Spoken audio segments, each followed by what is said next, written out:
Bueno, pues nada de conferencia, nada de charla magistral ni nada por el estilo, entre otras cosas porque yo no valgo para eso. Yo llevo 32 años de sacerdote, de religioso trinitario, y todos los 32 años se han desarrollado siempre entre pobres y entre presos. Con lo cual, imaginaros que para esos dos tipos de personas no hace falta dar charlas, ni hace falta nada, sino que lo que interesa y lo importante es estar con ellos, caminar con ellos, vivir con ellos y vivir desde el día a día. Pastoral penitenciaria, así se llama la pastoral que hacemos ahora. Dos etapas, ha habido dos etapas a lo largo de la historia en la pastoral penitenciaria. Una primera etapa que fue hasta el año 1992. Hasta ese momento el capellán de prisiones era funcionario de prisiones, pertenecía al cuerpo de capellanes. Igual que están los capellanes castrenses, que todavía existen, lo visteis el otro día, ahora mismo ya los capellanes penitenciarios no somos del cuerpo de funcionarios. Hasta el año 1992, el capellán que era funcionario pues participaba en las juntas de régimen, juntas de tratamiento, juntas disciplinarias, es decir, tenía que votar a los internos. Cuando llegaba el momento de tener que dar un permiso o poner una sanción, pues el capellán participaba y votaba a los internos, o para darle un segundo grado, un tercer grado, un primer grado. Fijaros, era una barbaridad. Yo, por ejemplo, si eso cuando yo empecé se hubiera dado, lo hubiera dejado inmediatamente, porque yo no me considero quien para juzgar a ningún interno y menos para votarle y decirle, tú puedes salir, tú no puedes salir, tú tienes que cometer una sanción, cumplir un castigo, etcétera, etcétera. La pastoral en ese momento se limitaba simplemente a la parte litúrgica, es decir, solamente había eucaristías, catequesis, confesiones, bodas, nada más. A eso se limitaba la pastoral penitenciaria hasta el año 1992. Desde el 14 de diciembre del año 1992, ¿qué pasa? Se suprime el cuerpo de capellanes penitenciarios y se crea pues, lo que es ya unos acuerdos Iglesia-Estado para la atención a los internos, a los distintos internos en las distintas prisiones. Esos fueron publicados en el BOE el 14 de diciembre de 1992 y fijaros, en ese momento ya el capellán deja de ser funcionario, ya no es funcionario. No entra por oposición ni por nada por el estilo. Hasta entonces, él era como un funcionario más, iba acumulando trienios, etcétera, etcétera. Desde ese momento ya no es funcionario. ¿Cómo se hace entonces? Pues se hace a través del obispo. El obispo es el que propone al capellán. Y entonces se lo propone a instituciones penitenciarias, en este caso la Secretaría General, y la Secretaría General es la que acepta el nombramiento, da el nombramiento, y en ese momento pues, se puede empezar a entrar en la prisión, como uno más. Nosotros tenemos mucha más libertad que cualquier ONG, porque no somos ONG, nosotros nos movemos con relaciones Iglesia-Estado, que se han firmado unos acuerdos. Fijaros lo importante en esta nueva etapa, el capellán ya no participa en ninguna junta ni tiene que votar a nadie, gracias a Dios. Además, hay algo muy importante, que ya la pastoral no es solamente una pastoral litúrgica, no, sino que es una pastoral humanitaria. Fijaros el objetivo de la capellanía, la asistencia espiritual y humanitaria de los internos que allí se encuentran. Aquí está la clave fundamental e importante para entender lo que nosotros hacemos hoy. Es decir, ya no se trata simplemente de decir misas, ya no se trata solo de confesar, no se trata solo pues, de celebrar sacramentos, sino que lo realmente importante es la parte humana. Fijaros, hay gente que se escandaliza a veces cuando yo digo, para mí, lo secundario de todo es las misas. Están en un segundo plano. Lo importante, lo fundamental, es la parte humana, la asistencia humanitaria. ¿Por qué digo esto? Porque evidentemente yo no puedo ir a una misa, decirle a los internos que Dios les quiere, que Dios les ama, que Dios es muy bueno, que Dios les perdona, si antes no ha habido un trato humano, si antes yo no le he asistido humanamente. Es decir, aquel que no tiene nada, pues de nada le sirve que yo le diga que Dios le quiere si antes yo no le tiendo una mano. Entonces, esta parte humana es fundamental en todo el camino de la capellanía. Sin esta parte no hacemos nada. Podemos tener a gente que vaya a misa, que se confiese, pero serán los mínimos, aquellos que realmente lo sienten, no aquellos que necesitan una ayuda. Por eso es muy importante la parte humana. Y por ahí nos movemos, por ahí vamos yendo. ¿Qué pasa? La parte humanitaria al final va a revertir en la parte espiritual, evidentemente. Si tú a lo largo de la semana estás con ellos, caminas con ellos, hablas con ellos, le tiendes la mano, pues al final ellos de alguna forma van a responderte pues yendo a esa Eucaristía, a esa misa del domingo, y allí es donde tú ya le puedes explicar y presentar el mensaje de Jesús de Nazaret. Y entonces sí, entonces el interno lo acoge y el interno pues se siente a gusto. ¿Cómo hacemos la parte humana? La parte humana, nosotros en Soto, por ejemplo, la hacemos de varias maneras. Primero, con la escucha personal, diariamente. Yo o los voluntarios, porque el capellán ahora en los acuerdos que se firman puede ir acompañado de voluntarios, de un grupo de voluntarios, pues entonces, ¿qué es lo que hacemos? Vamos a los módulos, al lugar donde ellos están. Y ahí entablamos un diálogo con el que quiere, nos da igual, no importa. Aquí sí que no vamos a ir mirando a ver que este es musulmán, que el otro es evangélico, que el otro es budista, no nos importa para nada. ¿Por qué? Porque partimos, yo por lo menos parto de un dato importante y de un hecho clarísimo, que los que allí están son personas, no son números, no son animales, no es gente que ha cometido delitos y por lo tanto tiene ya que estar aislada y alejada de todo, no, son personas. Entonces, como personas hay que tratarles. Bueno, en esas entrevistas particulares, pues vamos hablando con todos, con todo el que quiere, con todo el que se acerca. Es una parte fundamental e importante. A mí cuando me preguntan, ¿qué haces en prisión? Fijaros, la respuesta que yo doy es muy sencilla. Estar a lo que surja. Me da igual. A lo mejor mañana, cuando llegue por la mañana, llego a un módulo y lo que surge es una partida de mus. No pasa absolutamente nada, jugamos una partida de mus. O pasado mañana alguien llega y te dice, quiero confesarme. Confesamos. Entonces, lo importante es estar. Tú llegas al lugar donde están ellos y allí empiezas a relacionarte con todos, sin problema ninguno. Entonces ellos se van acercando. ¿Por qué? Porque lo que ellos necesitan allí dentro es el calor humano. Fijaros que están metidos entre hormigón.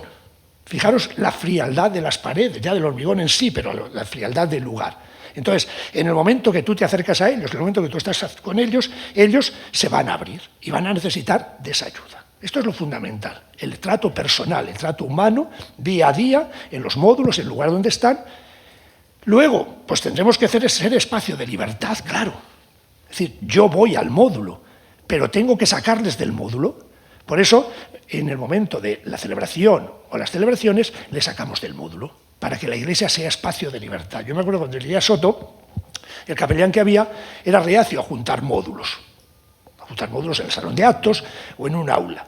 Entonces, claro, teníamos las misas en los módulos. Es decir, fijaros, 14 misas, desde el viernes, sábado y domingo, 14 misas. Fijaros qué barbaridad, era una barbaridad total. Entonces, dije, no, esto no puede ser, porque la iglesia tiene que ser espacio de libertad. Ellos están metidos entre cuatro paredes, pero tenemos que hacer que ellos se sientan un poco libres. ¿Cómo hacemos que se sientan libres? Sacándoles del lugar donde están de vez en cuando. Entonces, el cura no va a celebrar la misa al módulo, sino que el interno sale del módulo a un lugar más amplio, a un lugar más libre, a un lugar donde va a haber un poco más de calor humano. Esto es fundamental y eso lo hacemos. Entonces, por ahí vamos. Con ese trato humano, con ese trato personal, con ese estar con ellos en el módulo, pues vamos entablando una relación importante. ¿Qué hacemos además? Pues luego hay muchísimo indigente, muchísimas personas que no tienen a nadie, que no les visita nadie a lo largo de todo el tiempo en prisión. Y, por ejemplo, no reciben ni un euro para poder comprarse un paquete de tabaco o tomar un café. Es verdad que ellos lo tienen todo pagado, tienen comida, tienen de todo, pero necesitan también pues eso, esa parte humana que nosotros necesitamos un café de vez en cuando, y sobre todo cuando estás con otros que a lo mejor lo tienen, para que él no se sienta mal, para que él no se sienta humillado, para que no se sienta que parece que no tiene nada, pues necesitan algo. Entonces nosotros, la capellanía, desde capellanía, pues lo que hacemos es ingresarle también de vez en cuando algo de dinero. Yo, por ejemplo, ahora estoy ingresándole a 50 personas 20 euros al mes. Fijaros, 20 euros al mes. Sales ahí, te tomas una cerveza, un plato de no sé qué y ya no te llegan. Bueno, pues para ellos 20 euros, eso es un mundo, parece que la tocó la lotería. Yo les suelo poner los 20 euros en peculio, porque allí no manejan el dinero, manejan tipo tarjeta de crédito. Yo le pongo el dinero los primeros martes de mes. Bueno, pues la última semana del mes ya están. Paulino, cobramos el martes. Fijaros, 20 euros. Pero para ellos, claro, eso es una maravilla, porque no tienen nada. Y además hay muchísimos que al no recibir visitas, no tener familia, porque hay muchos drogadictos, los drogadictos a veces la familia es harta de ellos, los deja un poco de lado, los extranjeros que no hay aquí familia, pues necesitan ropa. Tenemos también que darle ropa.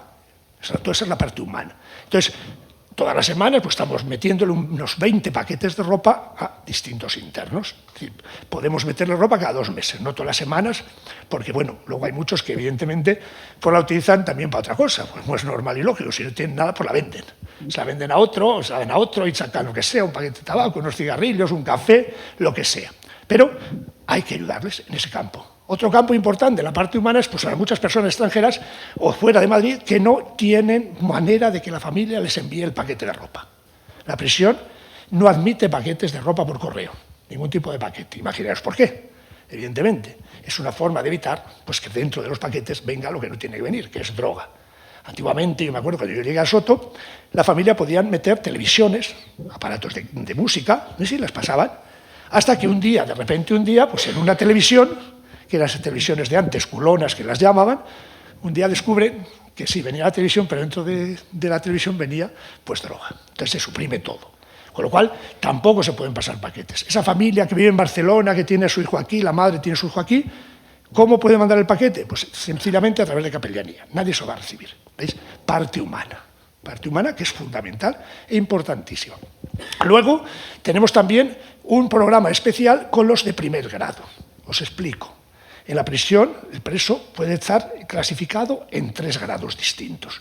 Un primer grado, un segundo grado y un tercer grado. Empezamos por el final. El tercer grado es aquel que lleva cumplida ya más de la mitad de la condena.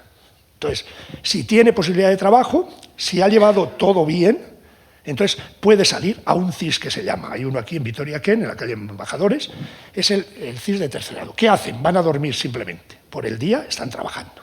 Esos son pues no todos los mínimos, pero bueno, ya al final. Lo normal de todos es el segundo grado. Segundo grado, pues es cuando ya han llegado a un momento determinado, que han tenido el juicio, han tenido ya todo en orden, pues la prisión le clasifica en segundo grado, con vida normal, sin problema ninguno. Esos que están en segundo grado tienen derecho a permisos cada 2 meses. Es decir, un permiso de 4 días, 6 días, a criterio de la Junta de Tratamiento. Ellos tienen derecho, pero no es obligatorio dárselo, no hay que dárselo. Y luego está el primer grado. Los que son el primer grado son aquellos que tienen problemas dentro de la prisión. Aquellos, pues eso, que se pelean con los compañeros, aquellos que agreden a funcionarios, aquellos que están liándola continuamente, pues llega un momento en que hay que encerrarles en una celda.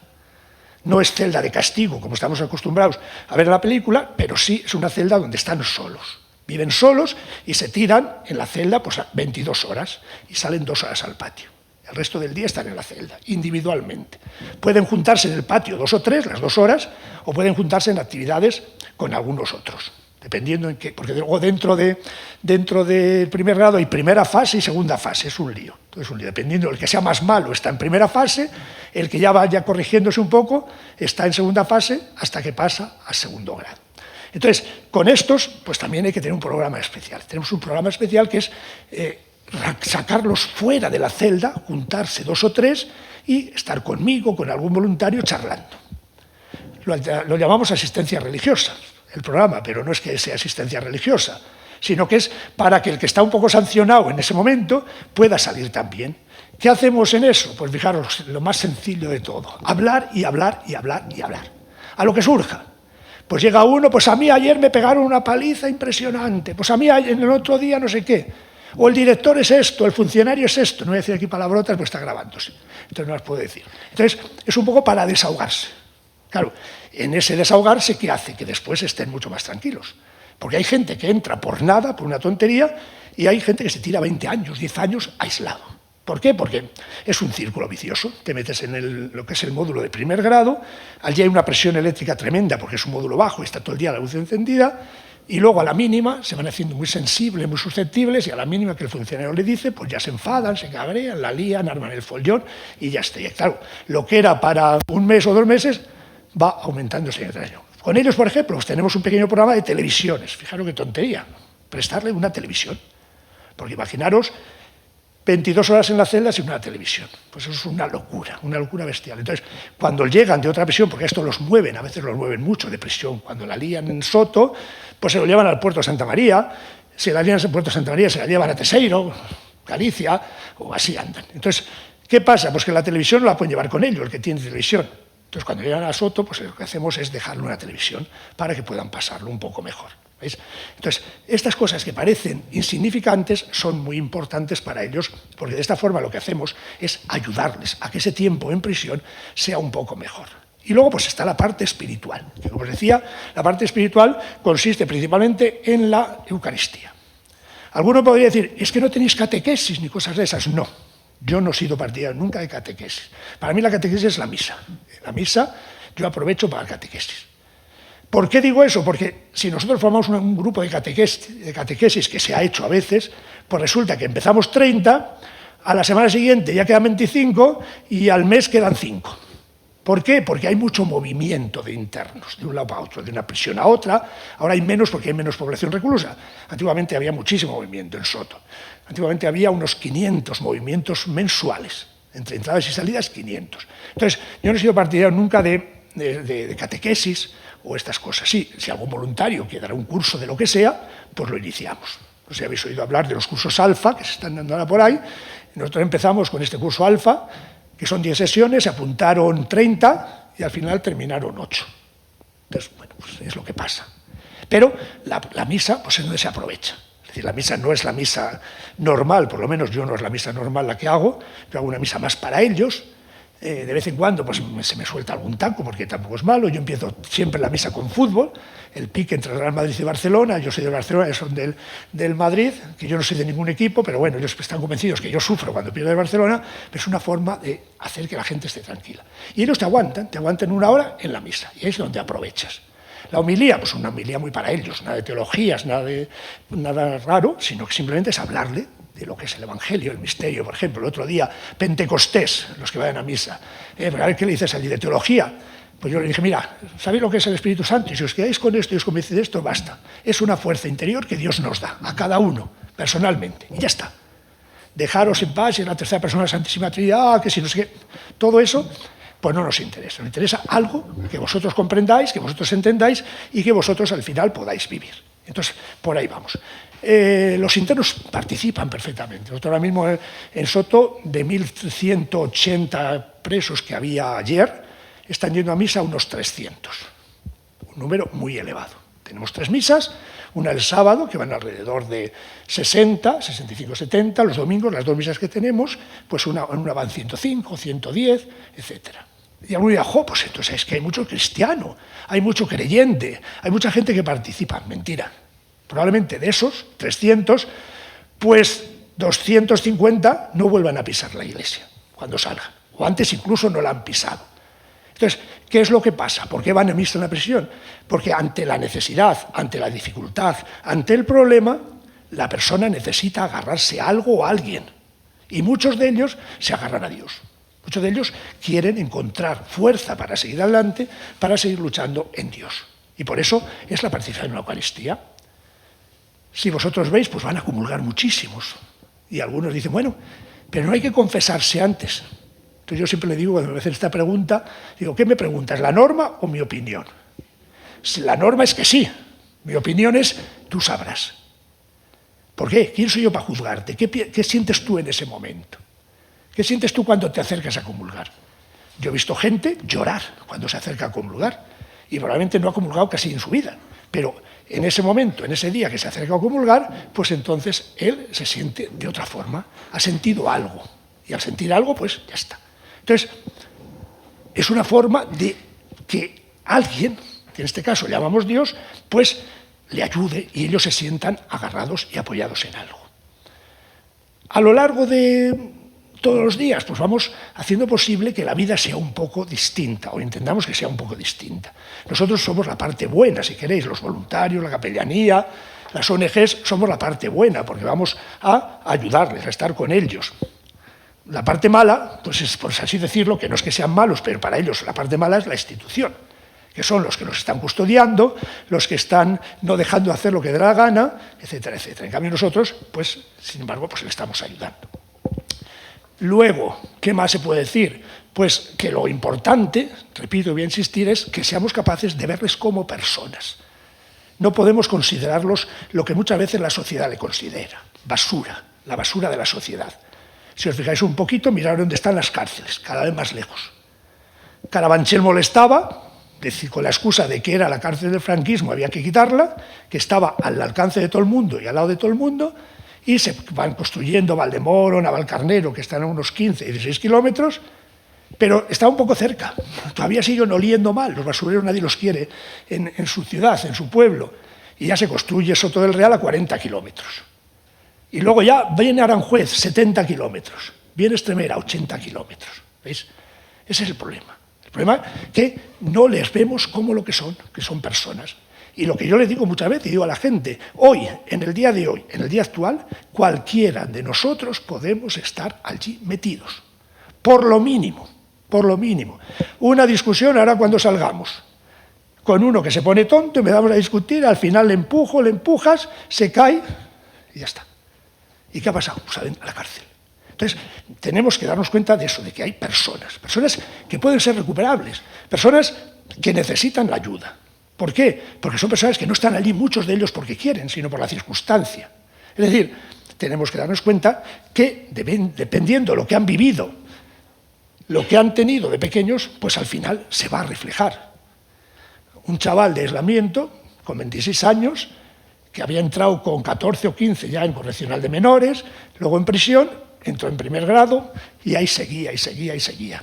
Y ya llega un momento que le digo, bueno, vamos a ver, pero no podemos salir de aquí. No podemos cambiar, no podemos empezar a actuar de otra forma. Fijaros la respuesta. Dice, Paulino, ¿qué quieres que haga? Dime a ver qué hago. Yo a los 9 años, ¿sabes dónde estaba?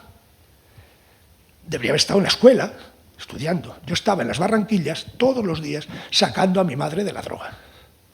Entonces, este chaval, ¿qué podemos esperar de él? Pues muy poca cosa. Entonces, yo, tú y tú, en la misma situación y en la misma circunstancia, pues estaremos ahí. Por eso, a mí me fastidia mucho cuando decimos que no, que son la basura, que no sirven para nada, que hay que dejarlos en paz, ahí morir, etc. Hay muchas veces ahí en el comedor, que yo estoy en la puerta, ahora no tanto, pero antiguamente mucho, pasaba gente y decía, pero a eso es dejarlos morir. ¿Por qué? Entonces yo, muy suavemente, me acercaba al que lo decía, mire, solamente le voy a decir una cosa, pida usted a quien quiera, me da igual, a Dios, a quien le dé la gana, no tener un familiar o alguien cercano a usted en esta situación, que seguramente cambia de opinión, y es verdad, cambiaría de opinión. Entonces, tenemos que darnos cuenta que son personas y hay que ayudarles. ¿Qué pasa? ¿Por qué la gente no se reinserta muchas veces? Porque falta un trato personalizado. Es decir, las cárceles que tenemos, las nuevas que se han creado, que empezaron por Soto, que le llaman la cárcel tipo, porque es la primera que se hace, estilo Estados Unidos, modular. Carabanchel, por ejemplo, era radial, era la cúpula esa central, si algunos recordáis, con galerías. Todo convergía en el centro, en la cúpula. Una vez que entrabas en Carabanchel, tú ya no veías el cielo. Así no salías al patio con ellos. Si estabas en las partes cubiertas, no veías. En cambio, en Soto, tú entras en Soto, son modulares y tú, para ir de un modo al otro, estás viendo el cielo. Hay jardines, hay de todo. Entonces, bueno, ¿qué pasa? Que están masificadas. 1.180 personas que había ayer en Soto del Real, pues es muy difícil hacer un trato individualizado por parte del equipo. Entonces, falta mucho eso, un trato individualizado. ¿Por qué? Porque quizás hay pocos profesionales, porque se necesitarían más profesionales, porque muchos de ellos lo que quieren es hablar, sencillamente hablar. Tenemos ahora un musulmán ahí que ha entrado hace poco, lo tienen ahí en el patio abandonado porque no hay manera de que entre. Solamente está a gusto cuando estás con él. Hablando. El resto del día están chillando, desnudo, haciendo barbaridades, tonterías. Y cuando estás con él, pues no hay ningún problema. Pero claro, necesitan eso. Entonces, a veces falta ese trato individualizado y personalizado. Sí, está el equipo, están psicólogos, hay educadores, trabajadores sociales, en todo esto. Pero, desde mi punto de vista, son pocos. Entonces, no hay un trato muy personalizado. Por ejemplo, imaginaos en Soto, pues ahora mismo hay un psicólogo, no, perdón, no psicólogo, el otro psiquiatra, o sea, hay un psiquiatra casi para 2 prisiones, para 2.000 personas. Entonces, claro, es muy difícil el poder hacer posible que haya un trato y una terapia con ellos. Entonces es lo que pasa. Gracias. Entonces, es lo que hay. Entonces, tenemos que intentar, pues eso, hacer posible, y es lo que hacemos las ONGs. Aquí hay una Carmen que también va a prisión, a Alcalá militar, pues intentamos estar con ellos. ¿Ahora Extremera vas ya? Vale, perfecto. Pues a Extremera. Entonces, es lo que se intenta. Y poco a poco ir normalizando la vida en prisión. Reinserción, pues muy poca a veces. No son muchos los que se reinsertan, y menos estos que están metidos en el mundo de la droga, en el mundo de la delincuencia común y continua. ¿Por qué? Porque no tienen forma de poder salir adelante. Yo siempre he dicho que hay un problema muy grave. El preso que está en prisión un año tiene derecho a 18 meses de paro. El que tiene su familia o tiene sus medios económicos, pues no hay ningún problema, sale y ya está, tiene los medios, aunque luego cobren el paro. Pero imaginaos un drogadicto que está tirado por la calle. Sale de prisión y no cobra el paro hasta los 2 meses. ¿Qué hace esos 2 meses? Pues lo que tiene que hacer, aunque esté mal decirlo, no le quedará otra. ¿Qué habría que hacer? Yo lo he dicho y vengo luchando años y años, pues sería que desde dentro de la prisión se fuera preparando el tema con el INEM para que el día que salieran, no, pero al día siguiente cobraran el primer mes de paro. Y evidentemente, pues ya no tendrían de inmediato que ir a hacer lo que no tienen que hacer. Pero esto no se consigue. Tienen que salir, tienen que empezar todos los trámites, hacer todos los trámites, y pasan 2 meses. Entonces, claro, se necesitará mucho personal, es evidente. Pero claro, yo también he dicho siempre, si nosotros cogemos a un trabajador social en el paro, o a un psicólogo en el paro, y en lugar de los 600 o 700 euros que le paga el paro, le pagamos el salario mínimo, son 1.000 euros, pues probablemente estaré mucho más a gusto trabajando y estaré haciendo un bien tremendo y ayudando muchísimo pues, a unas personas que lo necesitan para poder reinsertarse. Porque el objetivo de la prisión es la reinserción, es la adecuación a la vida normal. ¿Se cumple? No, no se cumple por eso, porque quizás no tenemos los medios. Si tuviéramos todas las cárceles, como la de Alcázar de San Juan, por poner un ejemplo, que son 90 internos, pues evidentemente se podría conseguir mucho más. Porque en el Alcázar de San Juan hay un director, un subdirector de tratamiento, un subdirector de régimen, un subdirector de personal, un subdirector de seguridad, un administrador, para 90 internos. En Soto del Real, para 1.180 que había ayer, hay un director, un subdirector de régimen, un subdirector de tratamiento, un subdirector de seguridad y un administrador, lo mismo. Entonces, fijaros la diferencia. Una subdirectora que tenemos en Soto de tratamiento, pues no puede llegar a todos. Entonces, cuando llega el momento de la clasificación, pues a lo mejor ni le han visto en ningún momento. Y le van a clasificar, van a evaluarle cómo lleva el tema. Y al final, pues sí, le van a clasificar en 2.º grado. Llega la hora de un permiso y a lo mejor no han hablado con él. Y van a votarle para darle un permiso o no darle el permiso. Entonces, ¿con qué criterios a veces lo hacemos? Pues falta personal. Si hubiera más personal, yo estoy convencido que todo cambiaría. Bueno, pues por ahí nos vamos moviendo. Y desde Capellanía intentamos pues, que eso sea algo mucho mejor. Ahora, por ejemplo, en Soto hemos iniciado un periódico donde ellos escriben, y si vierais la ilusión, las ganas con que lo hacen, porque ellos lo que quieren es trabajar. No hay trabajo para todos tampoco. Ahora mismo en Soto están trabajando de 1.180 a unos 200. Hay unos talleres de la calle donde les pagan el sueldo, no un sueldo mínimo, pero un sueldo bastante bajo, y le pagan la seguridad social. Pero claro, eso llega para 100 y pico. Luego están los panaderos, los cocineros, etc., los que trabajan en la lavandería, que todos esos cobran. Cobran con seguridad social, pero son los mínimos. El resto, pues en el patio todo el día, no le queda otra. O viendo la televisión, o jugando a cartas, o lo que sea. ¿Cuál es la vida dentro de ellos, de la prisión? Ellos se levantan a las 8 de la mañana. Bajan al módulo, desayunan y están hasta la 1 más o menos, que es la comida.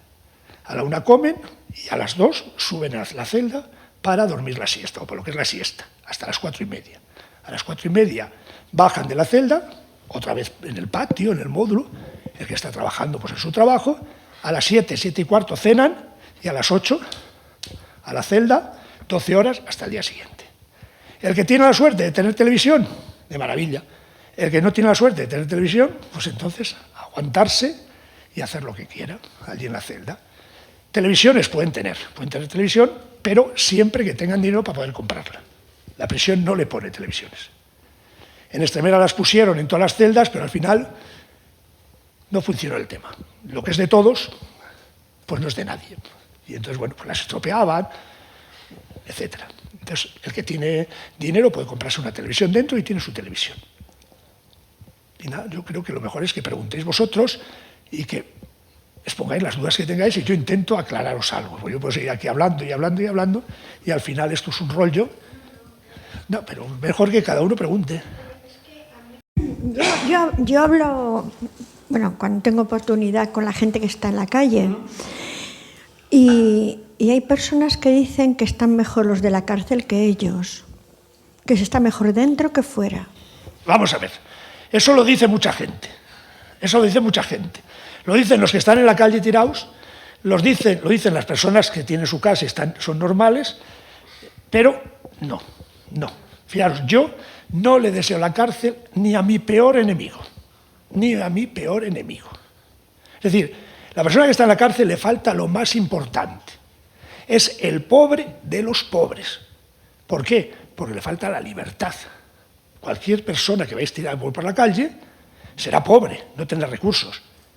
Pero ahora puede ir ahí al bar de al lado y según sale una persona decirle que le ayuda y le compra un bocadillo, o mañana va al comedor de Ave María a desayunar, o por la mediodía va a Martín de Campos a comer o al refugio a cenar. El que está en la cárcel se acabó. No te queda más remedio que comer la comida que hay para todos. Si tienes dinero, puedes comprarte en el economato algo. Si no, y entonces, claro, no te puedes mover. Pues no es que ahora en este módulo mío yo tengo dinero y no hay atún. Y lo hay en el módulo 10. Pues me voy, como aquí. Si uno sale y en el bar no le da a nadie nada, pues puede irse a la otra esquina y a la otra punta a que alguien le dé algo. Allí no. Allí si no hay atún, te has aguantado, no hay atún. Sabiendo que a lo mejor en otro módulo hay. ¿Entendéis? Entonces, la cárcel, para nada. Yo no lo necesito para nada. ¿Que están bien? Bueno, hasta cierto punto. Es que tienen piscina. Claro que tienen piscina. ¿Pero sabéis cuántas veces van a la semana? 2 horas. ¿Por qué? Porque tienen que ir por módulos.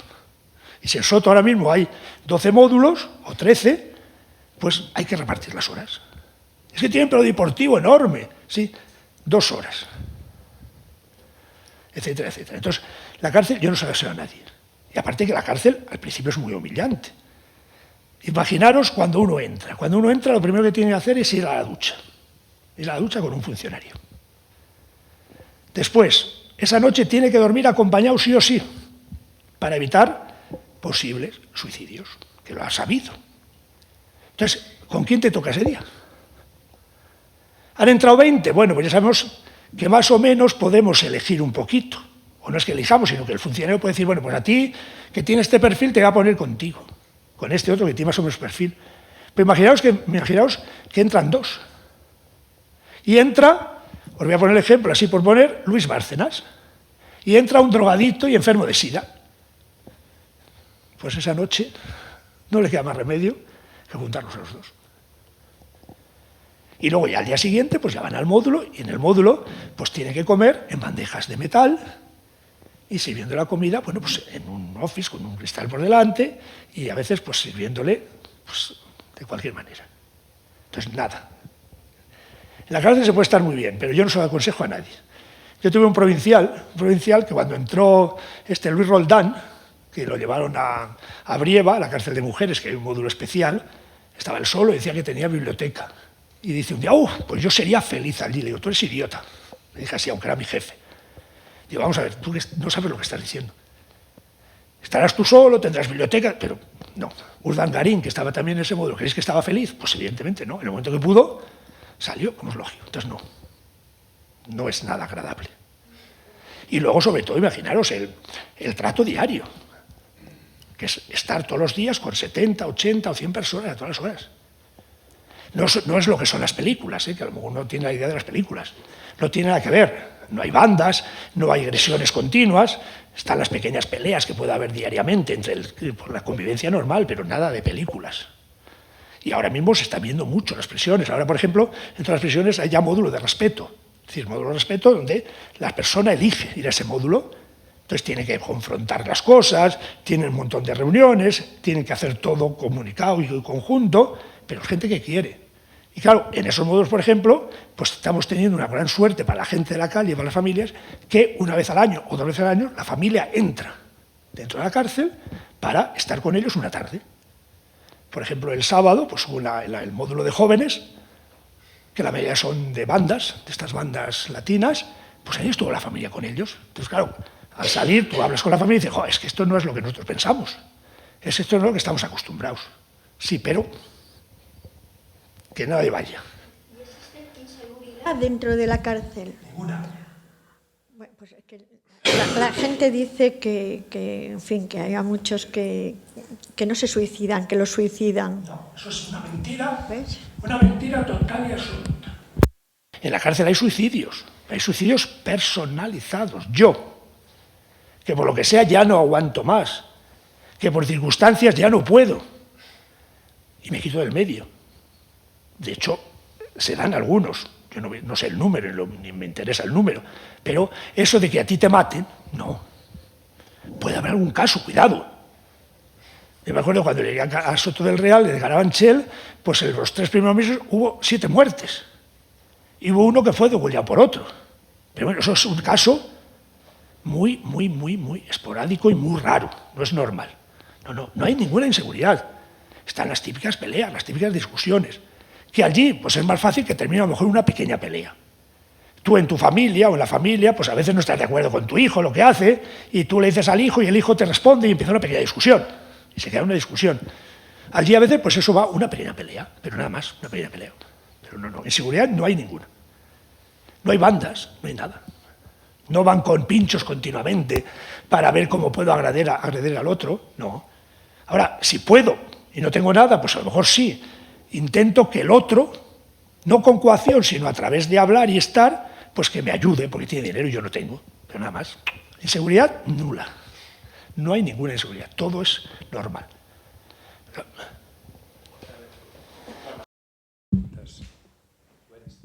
Oye, pues gracias por el testimonio y la visión que nos estás dando. Quería preguntarte solamente una cosa muy elemental, ¿no? ¿Qué tipología? ¿Hay una tipología especial en lo que conoces de aquí, de la cárcel? ¿Hay algún predominio especial, procedencia de esta gente, de los presos, de dónde, mayoritariamente de dónde viene, en fin? Una mezcla de todo, tanto de países como de delitos. Es decir, ahora hay muchísimo extranjero. Yo calculo que hay un 40% ahora mismo en extranjeros. Hay muchos de América del Sur, Colombia, Ecuador, Perú, Venezuela. Todos estos vienen por el tema de aeropuerto, la mayoría, y los que no vienen por aeropuerto son gente que ya está viviendo aquí y beben mucho por el tema del alcohol, conducen sin carné o borrachos. Luego hay mucho de violencia de género con los extranjeros también de por esas zonas. Y luego están pues, otros países, musulmanes, por ejemplo, está habiendo muchos, son los más problemáticos, los que más problemas generan por su forma de ser y por la actitud que tiene, lo vemos siempre por todos los sitios. Y luego de otros países, pues italianos, franceses, de todos los países. En cuanto a delitos, pues lo que más hay ahora mismo es tema contra la salud pública, tema droga.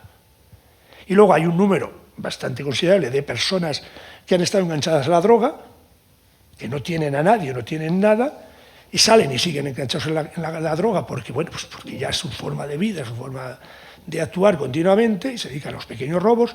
Estos son los que entran y salen continuamente. Hoy sale, bueno, no te quiero ver más aquí. Pues uno que está por blanqueo de dinero dice, no, Paulino, ya eso se acabó, impensable. El que está enganchado a la droga, pues no te va a decir, no. Pero a los 4 días lo vuelves a ver ahí. Y entonces ya le dicen, otra vez aquí, ¿no has dicho que no? Esta vez no he hecho nada. Digo, bueno, por otras veces que has hecho y no te han pillado, le digo yo. Porque yo tengo un trato muy cercano con ellos, yo les puedo insultar, les puedo decir lo que quiera. Yo a los moros les llamo moritos, a los negros negritos, a los gitanos gitanillos, y nadie se molesta. Al empezar la misa le digo tonterías, estáis atontaos, estáis agilipollaos, perdón la expresión, y tal. Fijaos, os cuento una anécdota muy curiosa. El día de la Merced, pues no les insulté, porque había invitados en la fiesta de ellos, el 24 de septiembre, y estaban la Guardia Civil, el alcalde de Soto, algunos invitados, y yo, como le voy a insultar, van a pensar aquí la gente que de qué vamos, aquí, que quién soy yo para insultarlos. Bueno, pues cuando el cardenal estaba con la homilía, pues yo me di siempre una vuelta por el salón de actos, había 200 internos en el salón de actos, y de repente, según voy andando, me llaman dos, padre, ¿por qué no nos ha insultado usted hoy? O sea, ellos ya lo están esperando, entonces, pero Es así. Entonces, ¿qué delitos hay? De todo. Soto del Real ha tenido de todo. Todos los mediáticos, todos los políticos, todos los del proceso, de todo, lo que quieras. Ahora hay muchos, están entrando muchos de violencia de género. Sobre todo mayores, personas mayores, personas de 60, 70 años. Hablas con ellos, vas al módulo 1, tú vas al módulo 1, ves una persona de 70 años, ya imagínate por lo que está. Le preguntas, mira, es que me junté con una de Ecuador, una chica joven, porque estaba solo, entonces, bueno, yo me sentía muy a gusto, ella me pedía cosas, yo se las daba y de repente me di cuenta que me estaba quitando el dinero. Dije, se acabó, ya no. Le corté el grifo, a los 4 días, 2 arañazos la chica, que me ha maltratado, que me ha pegado. Y para adentro. Eso, muchísimos de esos.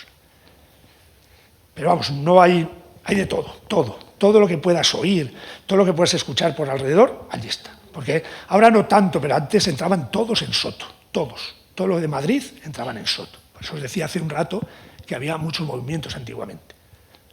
Porque entraban muchos, entraban muchísimos, porque ahora van a Valdemoro, van a Alcalá, ya están distribuidos. Pero antiguamente todos los jueces tenían obligación de dictar prisión en Soto. Pero vamos, ahí en Soto ha habido de todo. A ver, es una pregunta muy simple. Dices que el que no tiene televisión que se aburre mucho. Nadie lee, nadie estudia, nadie se le ocurre formarse y aprovechar las horas. Esa es la pregunta. Vamos a ver, en Soto del Real ahora mismo, evidentemente, hay una biblioteca enorme. El interno puede pedir el libro que quiera, tiene un catálogo de libros, de todos los libros que hay, está en todos los módulos tienen una pequeña biblioteca y evidentemente pueden leer y leen, pero bien, todo el mundo no está acostumbrado a leer o no le va a leer, me refiero a esos. Luego hay gente que estudia una carrera, en Soto del Real hay un módulo 10, que es el módulo 10 del módulo de estudiantes, que están haciendo carreras por la UNED. En Soto del Real está la Comunidad de Madrid dando clases de adultos, y hay bastante gente matriculada en clases de adultos. Gente que no tiene el graduado y todo esto. Es decir, eso se lee, se estudia, se hacen carreras. Pero claro, estamos hablando de 1.180 presos. Los 1.180 no leen. Porque a lo mejor tú en tu familia sois 5 y a ti te gusta leer y a tu hijo le gusta un montón leer. Pero a tu marido y al otro hijo no le gusta leer y no leen. Entonces, es lo normal. Pero vamos, el que no le gusta leer, el que no hace cursos, pues imaginaos 12 horas a lo mejor pues se aburren. Es normal, por eso digo lo de las televisiones, que es muy fundamental, y sobre todo en aislamiento. En la zona de aislamiento es donde yo más hincapié hago, porque los otros, como os he dicho, están en el patio, desde las 8 de la mañana hasta las 2 del mediodía, desde las 4:30 hasta las 8, pero los de aislamiento están, quitando 2 horas, están las 22 horas restantes. Entonces, claro, es necesario, porque tú estás metido en un espacio como esto, no más. Un espacio como esto donde tienes unas estanterías de obra. La mesa es de obra también, no es de nada, lo único que hay que no es de obra es la silla. Tienes un pequeño servicio y la cama es doble, litera. En aislamiento es solo una cama. Entonces en este espacio, pues imagínate 22 horas, o un poco más pequeño, quizás sea un poco más pequeño. Entonces si no tienes algo para entretenerte, porque sí, en aislamiento por ejemplo se lee mucho, pero claro, son muchas horas para estar leyendo. Pero sí, hay una enseñanza arreglada totalmente. Depende de la Comunidad de Madrid. La Comunidad de Madrid tiene sus profesores, y tiene el curso normal.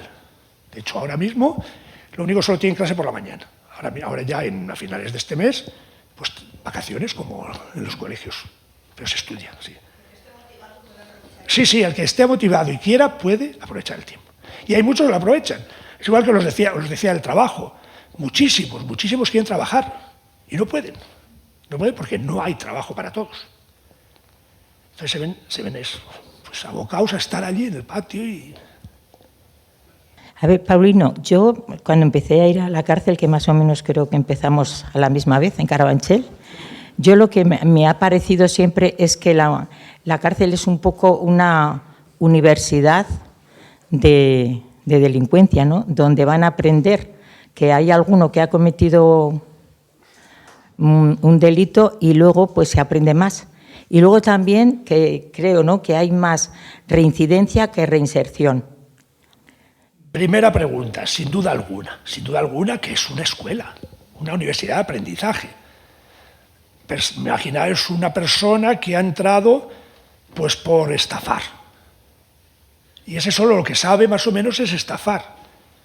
Él va a estar en un módulo donde hay estafadores, violadores, ladrones, asesinos, de todo, traficantes. Entonces, ahí se va a ir comentando todo. Con lo cual, el que no sabía nada de cómo robar, pues no es que lo vaya a aprender porque quiera aprenderlo, sino que lo va a estar escuchando. Y va a aprender, si quiere, cómo dar un tirón a una persona del bolso, que en su vida se le hubiera ocurrido, pero allí lo va a ver. Entonces, evidentemente, allí se aprende todo lo que quieras. Lo único que no se aprende pues, es el delito de violación, y el delito peor. Los delitos peores son los sexuales. Violaciones, abuso de menores, pedrastra, etc. De hecho, esos tienen que protegerse, porque para ellos es el peor delito. La ley de la cárcel es que a uno que ha violado, uno que ha abusado de menores, hay que darle. Y hay que darle, darle, darle, darle. Entonces, la mayoría tienen que protegerse, porque para ellos está mal visto. Un asesino de ETA, un asesino de uno de ETA, para ellos es un preso político, aunque haya matado a 20. Entonces, al de ETA no le van a hacer nada, todo lo contrario, le van a respetar, pero al violador van a ir por él, si pueden. De hecho, tienen que protegerse. Y luego, pues la otra pregunta, claro que no hay reinserción, lo he dicho antes, tú has llegado un poco más tarde, porque faltan profesionales y falta un trato humano, cercano, individualizado. Si las cárceles, he puesto el ejemplo de Alcázar de San Juan, que son 80 o 90, pues ahí se puede reinsertar más a la gente. Pero el Soto del Real, por ejemplo, es muy difícil porque una trabajadora social pues, puede tener 200 internos. Por mucho que quiera, no puede haber un trato individualizado. Y como os he dicho antes, ellos lo que quieren muchas veces es hablar y hablar y hablar y desahogarse.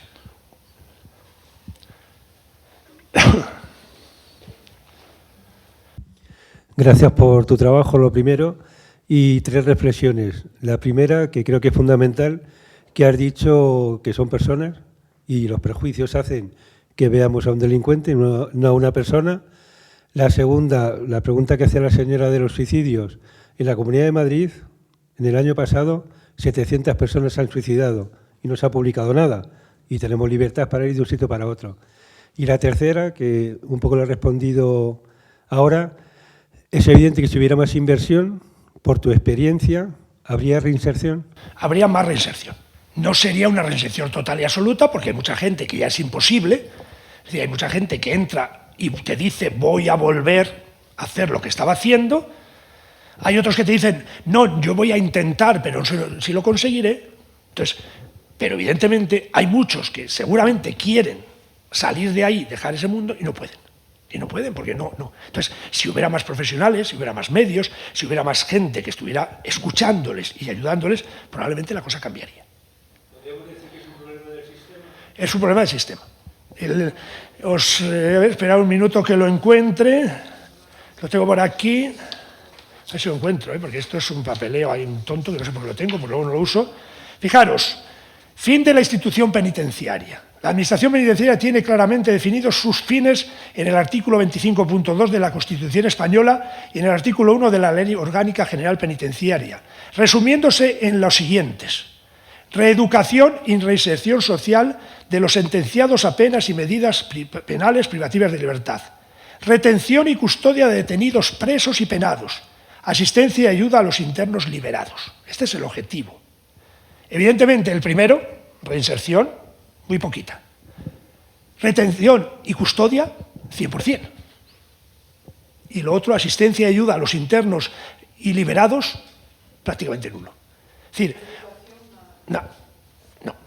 Uno que sale en libertad, búscate la vida. Imaginaros, resulta que hay un preso en silla de ruedas. Hay un preso en silla de ruedas y sale, hoy le dan la libertad. Él tiene que salir por fuerza a que en la calle antes de las 12 de la noche. Porque si está en la cárcel a las 12 y 1 minuto o 2 minutos le pasa algo, se le cae el pelo a la presión. Bueno, pues ese señor con silla de ruedas, Soto del Real, ¿qué hay que hacer? Poner la puerta. Y ahí lo dejan, en la puerta. Para poder bajar al autobús hay 1 kilómetro. Búscate la vida. Entonces, la ayuda después de prisión no existe prácticamente para nada. O uno que el juez le decreta, porque está bastante mal, ir al psiquiátrico. Yo he tenido que llevar a presos en taxi al psiquiátrico porque la prisión le pone en la calle, le pone en la puerta y se acabó. Y luego lo primero que has dicho de persona es fundamental, yo lucho por eso. Yo, de hecho, si cogéis las entrevistas que me han hecho por ahí la prensa, los artículos, eso es fundamental, para mí es fundamental. Es decir, mientras no quitemos en la sociedad en la que vivimos la idea que tenemos de que se valora a los otros por lo que tienen y no por lo que es, estamos perdidos. Y si en la calle se valora a otro porque tiene mucho, fijaros en la prisión, nada. Si se valorara por lo que es y qué es el otro, persona, todo cambiaría, todo, a nivel social, a nivel de prisión y a cualquier nivel. Pero hoy, ¿qué prevalece? El tener, por encima del ser. En la prisión que tienen nada, pues ya está, no valen. No vale. Entonces, es fundamental. Mientras no luchemos y nos demos cuenta de que son personas, no hay nada que hacer. Estamos perdidos.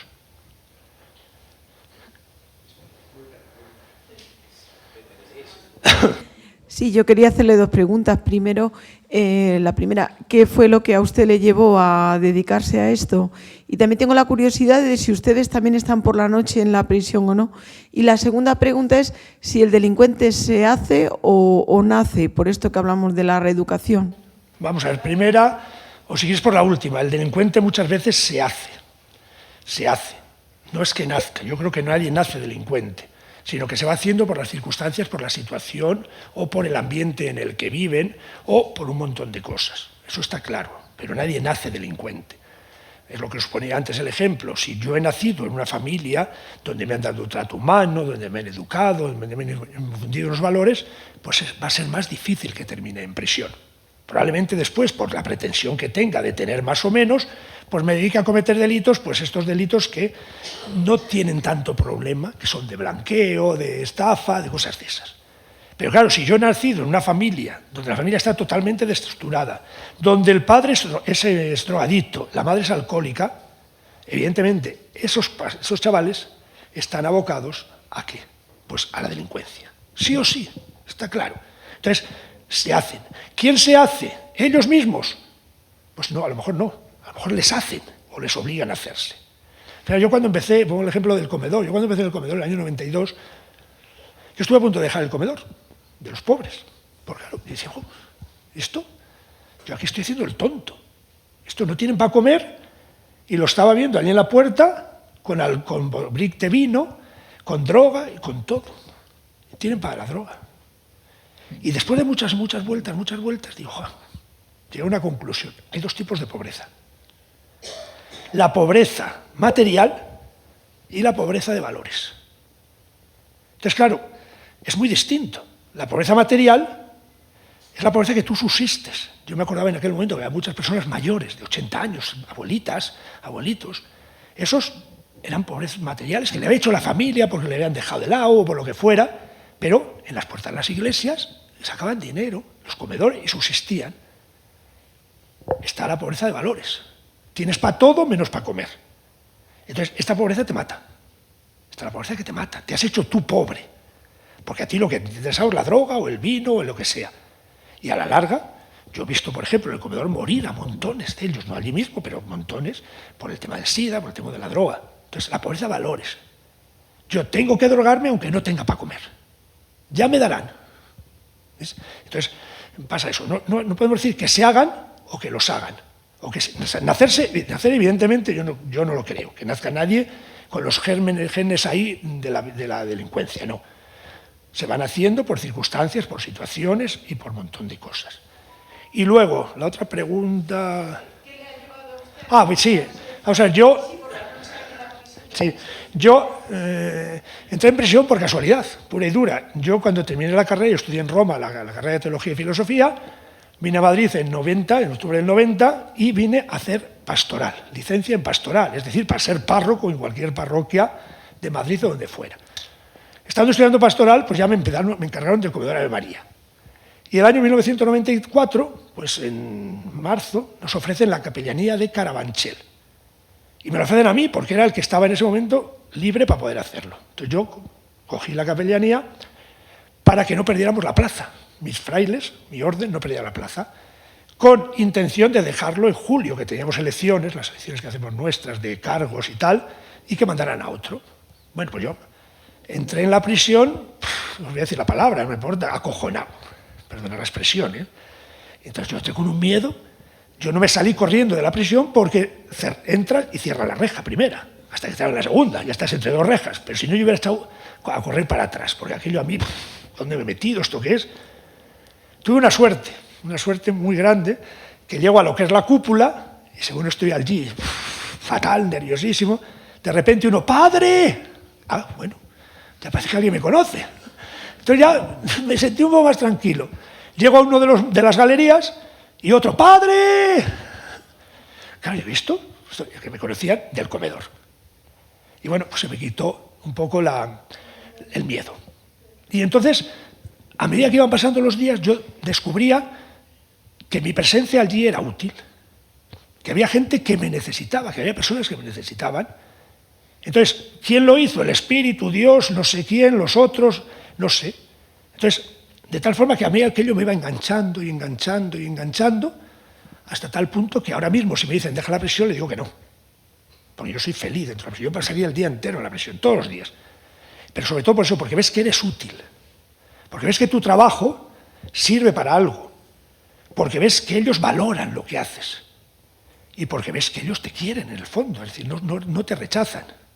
Yo me acuerdo un año que vinimos de Tierra Santa y allí en el Mar Muerto y Jericó, que hace un calor tremendo, pues yo me puse en los chorros del autobús, estaba poniendo aquí en los chorros del autobús del aire acondicionado. Al día siguiente un dolor de cabeza aquí tremendo. Qué dolor más raro aquí en los lados. Bueno, así pasaron 2 o 3 días, se me iba quitando, al final llegamos a España, en la noche esa me despierto después de estar aquí ya, con la cara torcida y el ojo así torcido. Y claro, pues yo me imaginé lo peor. Entonces me imaginé que era un ictus, cualquier cosa. Fui a mujer y me dijo, no, eso es un aire. Que lo habíamos oído todos, que le ha dado un aire. Yo no sabía lo que era eso. Y había sido del aire. Bueno, pues yo al día siguiente fui a Soto. Bueno, pues yo vi cómo los presos lloraban cuando me veían. Cuando entraban los módulos, llorando. Llorando porque... Entonces, bueno, de alguna forma tú vas viendo que eres útil. Vas viendo que tu trabajo pues no es estéril. Y sobre todo porque luego aprendes también muchas cosas de ellos, ¿eh? Pues ellos te enseñan muchas cosas. Te enseñan el compartir, porque dentro de la prisión se comparte mucho. Te enseñan el querer al otro. Te enseñan el ser capaz de abrazar. En la prisión es muy importante el trato humano, el calor humano. Entonces tú a un interno le puedes estar tocando todo el día, que no pasa nada. Si vas por la calle te dirían de todo, a lo mejor. Allí no. Sandro Rosell, que habéis oído hablar, él es presidente del Barcelona. Después de los 22 meses en prisión, el libro que escribe lo titula Un fuerte abrazo. ¿Pero por qué lo titula Un fuerte abrazo? Porque es que un abrazo en la prisión es fundamental, es importantísimo. Y a lo mejor a ti no te gusta abrazar ni nada, pero allí aprendes y te das cuenta que es necesario y que es bueno. Luego el estar, yo puedo estar en la prisión cuando quiera, todo el tiempo que quiera, pero la noche no tiene sentido estar porque ellos están encerrados. Si yo quiero estar, no es que sea habitual, pero bueno, nosotros, la capellanía en Soto, tenemos un trato muy especial. Yo en concreto me dejan mover, hacer lo que quiera. Yo si una noche quisiera quedarme, por ejemplo, en la zona de ingresos con los funcionarios, no me pondrían pegas, pero no. Normalmente no, porque bueno, no tiene sentido. Aparte que tampoco habría camas para poder dormir uno que se quiera quedar. Tú tenías y luego por allá. Es que me has leído el pensamiento. Padre, yo es que he comprobado que, habla usted de las dos pobrezas, ¿no? La material y la de valores, pero yo no estoy muy de acuerdo en eso. Ah, ¿no? Vale, me parece muy bien. Si yo estoy feliz que no se esté de acuerdo en todo lo que digo. Porque yo he conocido a gente que está, bueno, alcohólicos, drogadictos, que han sido causa de, no sé, de desgracias y de grandes penas que les ha abocado a esa situación. Por supuesto, vamos, estoy de acuerdo. Con un corazón... Por supuesto. Pero, y luego yo he encontrado a gente muy decente con el corazón durísimo, durísimo. Claro, vamos, por supuesto. Estoy de acuerdo contigo totalmente, pero yo cuando he dado la respuesta que he dado de esos dos tipos de valores, yo estoy hablando en general, evidentemente. Yo no me pongo a hacer distinciones, pero por supuesto que hay drogadictos encantadores, maravillosos. Y hay gente buenísima aparentemente que luego a la verdad no es tanto. Eso se da. Pero a la hora de la pobreza hay que reconocer que en general están estos dos tipos de pobreza. La pobreza material y la pobreza de valores. Eso no podemos discutirlo. Ahora, que dentro de la pobreza de valores hay gente maravillosa y buenísima, sí, pero... Bueno, a lo mejor es una cuestión de semántica, pero sí, yo... no, por supuesto. Pero, vamos, me refiero... Valores, para mí el hecho de que tenga una adicción, yo no lo considero falta de valor. Pero hay que ver de dónde viene esa adicción y por qué viene esa adicción. Por eso digo que claro, yo... Habría que analizar, por eso digo que yo hablo en general. Ya. Hablo en general. Pero claro, un alcohólico habrá que ver por qué ha sido. Claro. ¿Qué dolor tiene? Por ejemplo, os pongo el ejemplo más duro que ha sucedido estos días. Esas 3 familias de Morazarzal, donde se matan las hijas, ahí puede darse de todo ahora. El padre que se vuelve alcohólico, porque no encuentra sentido, porque no ve sentido. Y evidentemente esa persona ha sido una persona maravillosa. Y no podemos decir que es pobre de valores, no. Claro que eso se da, pero hablando en los términos de la gente que estamos hablando, la mayoría son personas que le faltan valores, que tienen para todo menos para eso. Pero hay circunstancias, claro que hay circunstancias donde tú te das al alcohol o te das a la droga sin necesidad de ser pobre de valores, ni de ser pobre material, por circunstancias, por situaciones, claro. Pero yo he querido generalizar y sobre todo apoyándome en lo que estamos hablando, en el círculo de personas que estamos hablando.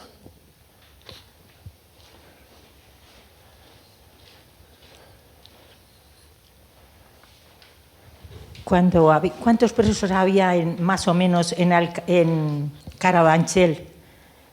Carabanchel había, en esos años que yo estuve, 2.500 hombres y creo que eran unas 500 mujeres. Eran 2 cárceles distintas. Que estaban en Yeserías. Y luego estaban en Carabanchel también. Cuando yo fui a Carabanchel, estaban ya en Carabanchel. Pero estaban en cárcel distinta. Estaban unidas, pero cárcel dividida, distinta.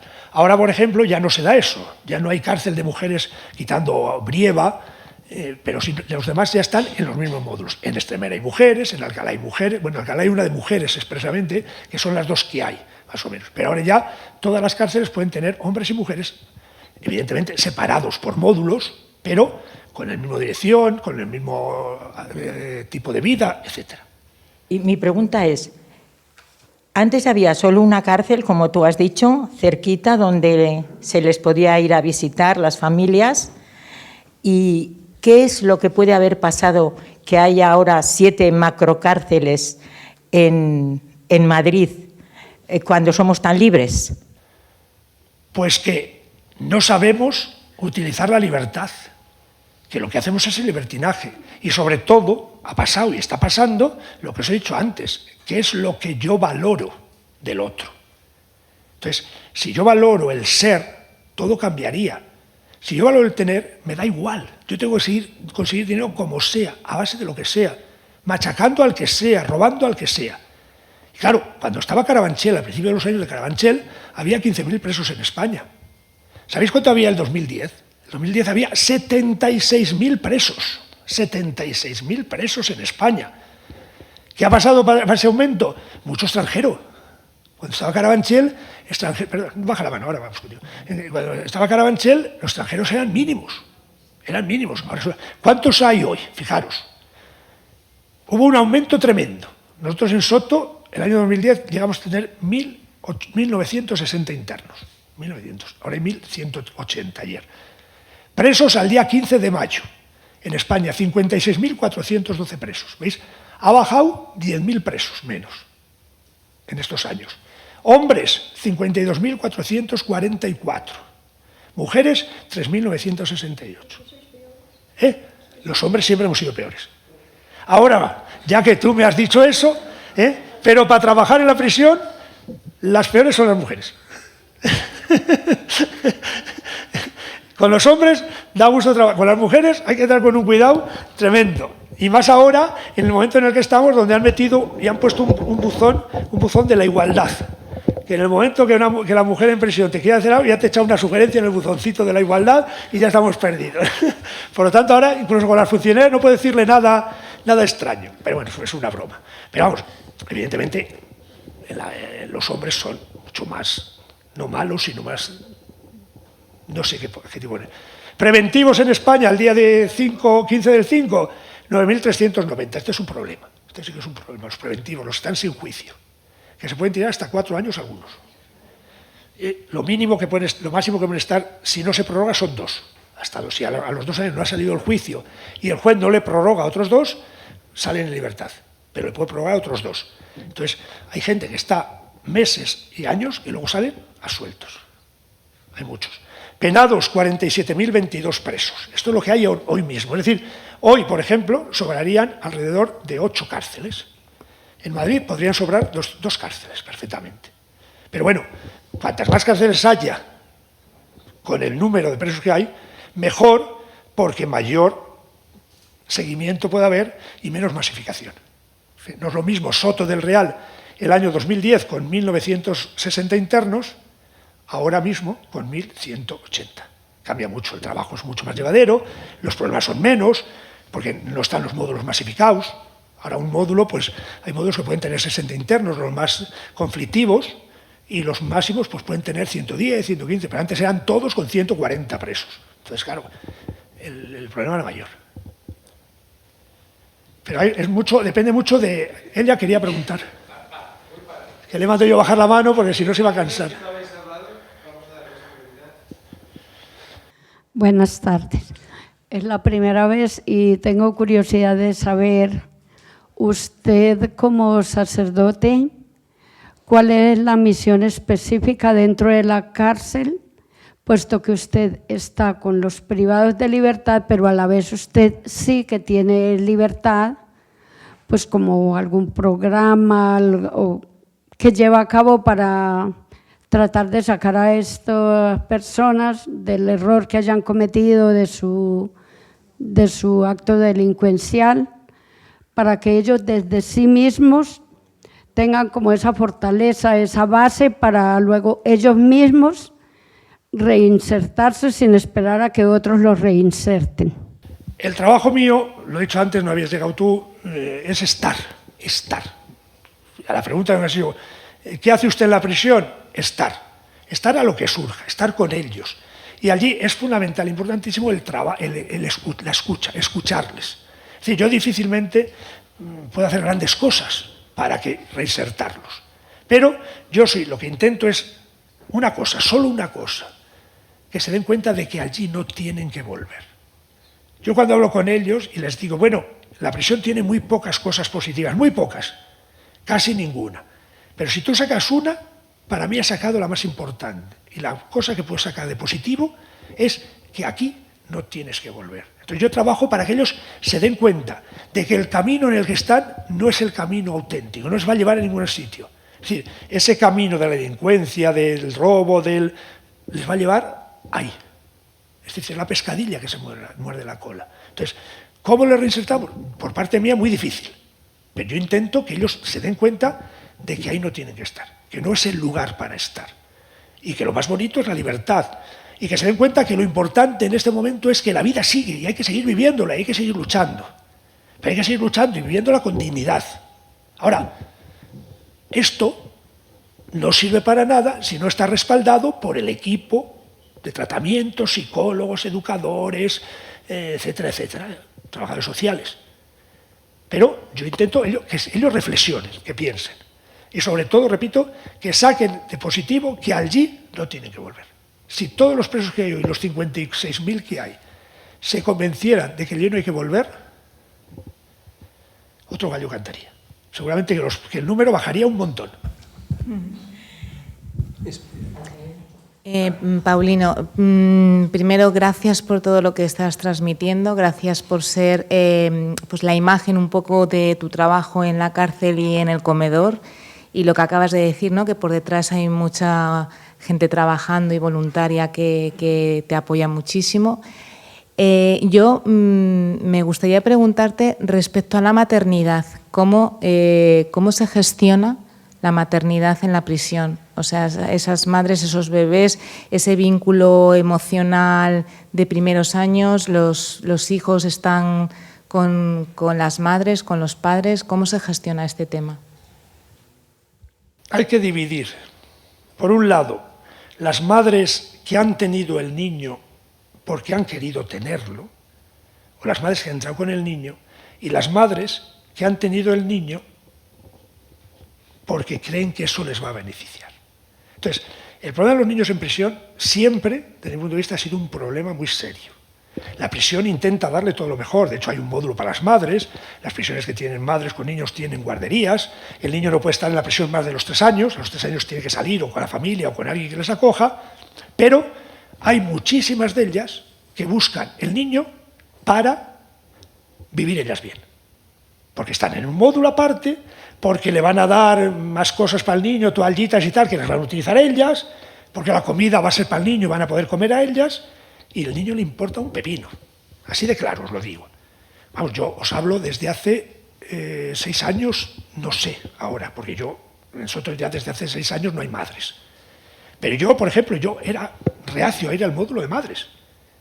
Es una experiencia muy tonta, pero muy, muy significativa. Yo una vez me llevaron ahí al comedor palotes, los famosos palotes de toda la vida. ¡Ay, qué bien estos para los niños! Yo encantado. Digo, esto para los niños les encanta, porque a los niños les encantaba. Y entonces me cogí mis palotes, un montón de ellos, y se los llevé. Fui a madre y se los llevé. Le daba un palote al niño y uno a la madre. La madre se comía su palote y tal, y de repente llegaba el niño, mamá, ¿me lo abres? Se lo abría y se lo comía ella. Con lo cual, digo, esto no puede ser. Y los niños pues estaban allí, de cualquier manera. Entonces, la prisión intenta por todos los medios que el niño tenga un ambiente adecuado, tenga una educación adecuada, pero a veces las madres no. Yo he visto casos en la prisión de llorar a una madre porque no ha quedado embarazada cuando se ha encontrado con un preso detrás de una columna. Por ejemplo, un ejemplo tonto, pero es verdad, es real. Hay que hacerse la prueba y no está embarazada y llorar como una descosida. Entonces, los niños son tapadera muchas veces. Os repito, que quede bien claro que hablo de 6 años para atrás, lo que yo viví en Soto, hoy no sé cómo está, pero me imagino parecido. Entonces, la mujer que tiene su pareja, que tiene su marido, y han decidido tener un niño, y es una persona normal, pues esa persona va a cuidar al niño, esa madre va a cuidar al niño perfectamente. Pero la otra que lo hace para tener algún privilegio, el niño es una tapadera. Y es una pena. Lo bueno que hay es que solo puede estar hasta los 3 años. Los 3 años tienen que salir, porque se supone que a partir de los 3 años, cuando ellos se van dando cuenta mucho más del tema. Y luego están los mismos padres, los padres egoístas totalmente, que quieren ver al niño a toda costa y los llevan por cristales a un locutorio. Pues imaginaros. Porque las comunicaciones en la prisión son 3 tipos de comunicaciones. Comunicación por locutorios, que comunican 40 minutos el fin de semana, una vez solo a la semana, con un cristal por medio, por el tema que ya sabéis todos, el tema de pasarse cosas, la droga y tal.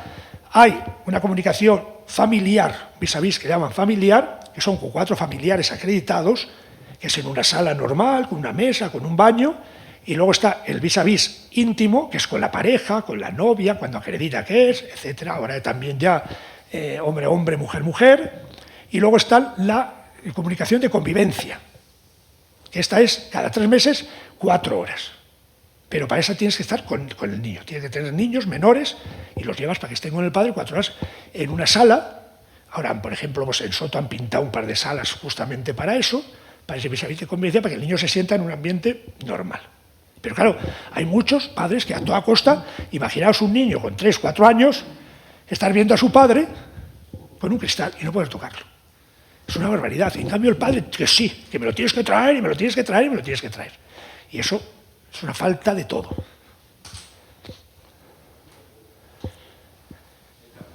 Sí. Yo tengo curiosidad por si hay alguna historia que tengas que compartir de haber sido... Ya has comentado que tu función no es ir a convertir, ni tampoco es el fin de tu trabajo, pero me preguntaba si hay alguna historia que tú recuerdes que hayas sido testigo de un despertar, una transformación espiritual y sobre todo, no como tú dirías, lo adjudicarías eso a algo relacionado con lo que tú haces y no tanto, o es algo apoyado con el trabajo de todos los demás profesionales, ¿no? Que alrededor, ¿no? Temas de personas que han cambiado y personas que no creían en nada y han empezado a creer. Yo en los años que llevo, los 21 años que llevo, probablemente hayamos tenido alrededor de unas 30 o 40 bautismos y confirmaciones, es decir, todos los sacramentos de la iniciación cristiana. Ha habido bastantes, pero el más significativo y el más importante ha sido un iraní, uno de Irán, que por cierto ahora estamos rezando, y al que rece ya le pido que rece porque están esperando la extradición porque España le niega el asilo político, y este chaval nada más que llega al aeropuerto le van a coger y le van a cortar el cuello, porque un compañero suyo cuando fue allí dijo que este se había bautizado, que se había confirmado, y claro, fijaros, en Irán decir eso, pues bueno, pues este chaval me viene y me dice que sí, que quiere comulgar y bautizarse. Y bueno, lo típico de muchos. Y yo, largas y largas. Bueno, espérate que hay que prepararte, hay que esperar que venga el cardenal para que te confirme, para que te bautice, porque eres adulto. 3 años. Bueno, pues 3 años luchando por bautizarse y confirmarse. Y este año, esta Navidad, no, la anterior, el cardenal le bautizó y le confirmó. Consciente de lo que le va a pasar si se va para allá, que le van a quitar del medio. Estamos haciendo gestiones con el cardenal y aquí a ver si conseguimos que por fin le den el asilo político. Pero hay bastantes casos, se le han dado bastantes casos. Ha habido algún caso, yo ese no lo he oído, pero hay alguna otra visión, incluso que han entrado de sacerdote alguno, que ha descubierto el camino, que ha descubierto que la vida que llevaban no es. Y entonces allí, a través de las charlas, a través de las entrevistas, a través de la forma de presentar el mensaje, pues se han dado cuenta y se han convertido. Pero yo, por ejemplo, sin ser obispo ni nada, gracias a Dios, pues yo he confirmado por lo menos a 5 o 6, con delegación, evidentemente. Ya sabéis, esto es una broma, una anécdota, cuando Osoro, el cardenal actual, que ya no es, desde ayer ya no es, pues este va 4 veces al año, 3 o 4 veces a la prisión. Rouco iba 1 vez al año, en Navidad. Y entonces de vez en cuando, claro, había gente que lo preparábamos para confirmarse, y si era mayo, pues no podíamos tener esperando hasta Navidad. Entonces yo le decía al otro capellán, que tenía más relación con Rouco que yo, digo, dile a ver si me delega para confirmar y bautizar.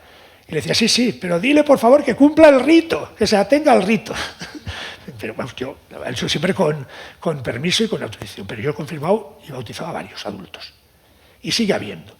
Y luego hay un despertar bastante serio. Mira, en este año, por vez primera en la historia, hemos tenido una procesión en Semana Santa. Un paso de Colmenar, un nazareno, lo hemos llevado a Soto. Bueno, ha sido algo impresionante, Todos saliendo a la puerta de los módulos. Fue el Viernes Santo, tuvimos primero un Vía Crucis con 200 internos, de 1 hora, sin moverse del salón de actos. Todos se iban, menos 30 que se quedaron porque querían llevar el paso a toda costa. Hubo peleas para llevar el paso. Y luego íbamos haciendo la procesión, como se hace una procesión normal, con tamborcitos y todo, y saetas y todo, por todos los módulos. Bueno, pues salían todos a ver el paso. Pero salían de verdad. El otro día, hace 3 domingos, llevaron a la patrona de Soto, la Virgen del Rosario. Pues igual, una devoción tremenda, una cosa tremenda, y peleándose por llevar las andas de la Virgen ese día. Y en la misa, pues 210, 215 internos. O sea que realmente hay experiencias muy buenas y gente que realmente lo vive y lo siente, y va descubriendo ese camino.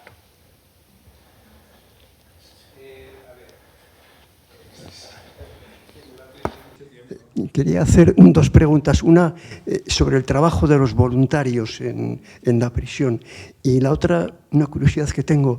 ¿Hay alguna división o separación por la formación social que uno tenga?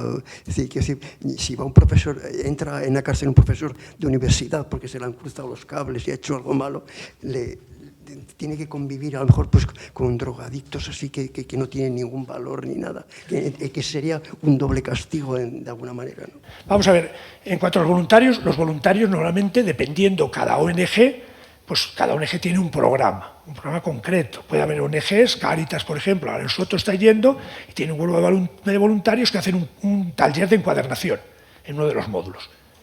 Hay otros grupos voluntarios que van a dar inglés.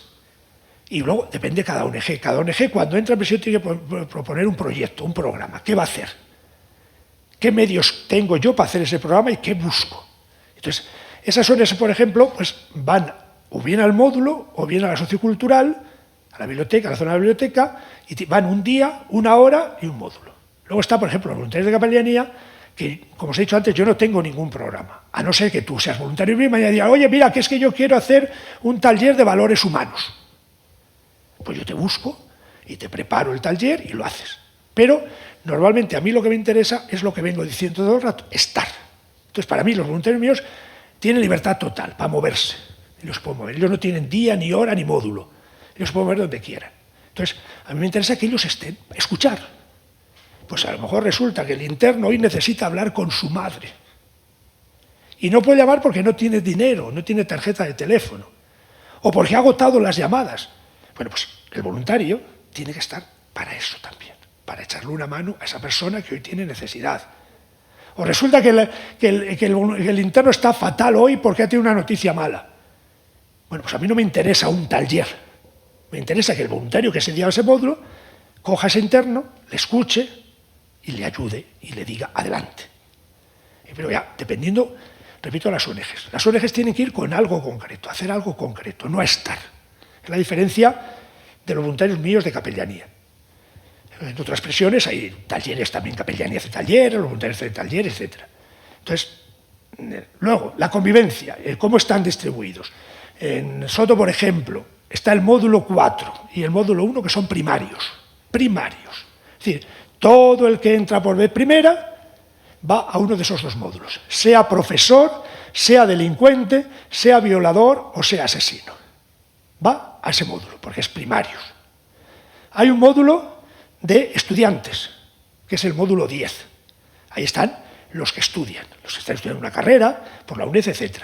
Y bueno, generalmente en ese módulo llevan pues a estos, a los que llaman los VIP, es decir, los políticos, todos estos. Pero no es que lo lleven ahí porque van a estar con otro régimen de vida, no, el régimen de vida es el mismo, el mismo.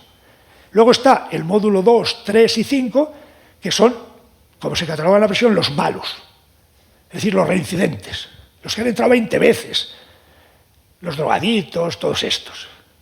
Y luego hay otra serie de módulos, por ejemplo, el módulo 11 es el módulo de trabajo, de la gente que trabaja dentro de la prisión.